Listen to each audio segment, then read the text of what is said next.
लाडक्या बहिणींकडून पैसे परत घेण्याचा सरकारचा विचार नाही, मात्र चुकीच्या पद्धतीने पैसे घेणाऱ्यांनी स्वतःहून अर्ज परत केलेत। महिला आणि बाल विकास मंत्री अदिती तटकरे यांची माहिती।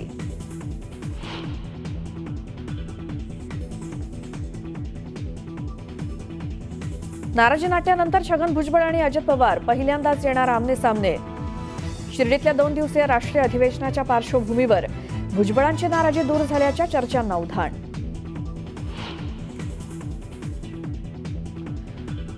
सैफ अली खानवर हल्ला करणारा दादर परिसरात आढळला। मोबाईलच्या दुकानात इयरफोन्स खरेदी करतानाचा व्हिडिओ समोर।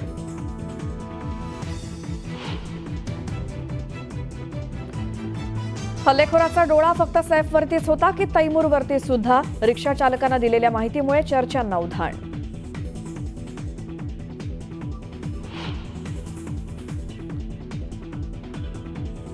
सैफवरती हल्ला केल्यानंतर हल्लेखोर कपडे बदलून वांद्रे परिसरातच फिरत होता। सीसीटीव्हीत हल्लेखोराचा निळा शर्ट घातलेला फोटो कैद, तर पिवळ्या शर्टमधलाही संशयित आरोपीचा सीसीटीव्ही समोर।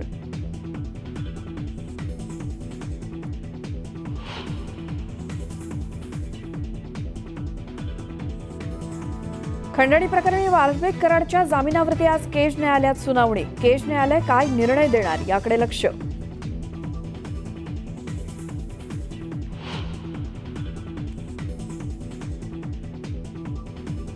बांगलादेशी नागरिकांच्या विरोधात पोलिसांची धडक कारवाई। पुण्यातनं एकाला अटक, तर रत्नागिरीतनं एक महिला ताब्यात।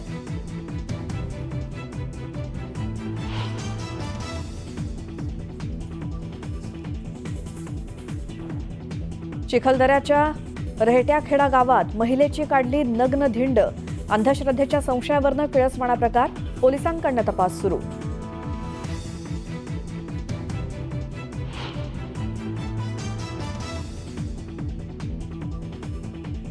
चॅम्पियन्स ट्रॉफी स्पर्धेसाठी भारतीय संघाची आज होणार घोषणा।